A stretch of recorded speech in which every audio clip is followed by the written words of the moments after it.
Hello everyone, welcome back to my channel. কেমন আছো তোমরা সবাই? আশা করছি খুব ভালো আছো, আর আমিও খুব ভালো আছি।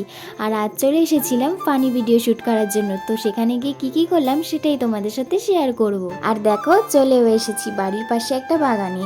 তো ওখানে এসেই দেখি একটা টককুল গাছ, এসেই তো খেয়ে নিলাম অনেকগুলো টককুল। তারপরে দেখি ওরা ভিডিও করাও শুরু করে দিয়েছে। ওখানে ভিডিও হয়ে যাওয়ার পর একটু সামনে আগিয়ে দেখি ওখানে আর একটা টককুল গাছ ছিল। ওখানের কুলগুলো খুব ভালো ছিল খেতে। আর এই দেখো, এখানে কি সুন্দর মোচা হয়ে রয়েছে। এখানে দুটো মোচা হয়েছে আর পাশের গাছে একটা ছোট্ট মোচা হয়েছে। কি সুন্দর লাগছে তাই না? কে কে মোচা খেতে পছন্দ করো অবশ্যই কমেন্টে জানিও। এই কলা গাছের পাশেই ছিল আর একটি কুল গাছ। কি সুন্দর লাগছে তাই না? গাছ ভর্তি কুল ছিল, কিন্তু এই কুলগুলো অতটাও টেস্টি ছিল না, মোটামুটি ছিল, কিন্তু দেখতে খুব সুন্দর লাগছিল। আর এই দেখো, রোদের মধ্যে বসে ওরা ভিডিও শ্যুট করছিল। তো তোমরা যদি জানতে চাও ওদের চ্যানেলের নাম কি, অবশ্যই আমাকে কমেন্ট করো, আমি তোমাদের জানিয়ে দেবো। এখানে ওরা ভিডিও বানাচ্ছিল আর আমি দাঁড়িয়ে দাঁড়িয়ে দেখছিলাম যে ওরা কিভাবে ভিডিও বানায়।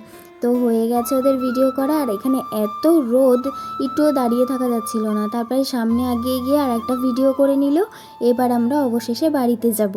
বাড়িতে গিয়ে ওরা আবারও আসবে পুকুরে স্নান করতে। তারপরে আমরা বাড়ি চলে গেলাম। বাড়িতে গিয়ে ভাবছি যে একা একা কী করবো, তাই ওদের সাথে আবারও আমি চলে এসেছি। তারপরে পুকুর পাড়ে এসে সবাই মিলে অনেকক্ষণ গল্প করছিলাম। আর তারপরেই দেখি ওরা সবাই ফেস ওয়াশ মাখছে আর মুখগুলো পুরো ভূতের মতো লাগছিল। তো যাই হোক, তারপরে ওরা পুকুরে নেমে গেছে স্নান করার জন্য। তো তারপরে আমরা বাড়িতে চলে আসলাম। ভিডিওটি আজকে এইটুকুই, দেখা হবে অন্য কোনো ভিডিওতে। Tata, bye bye.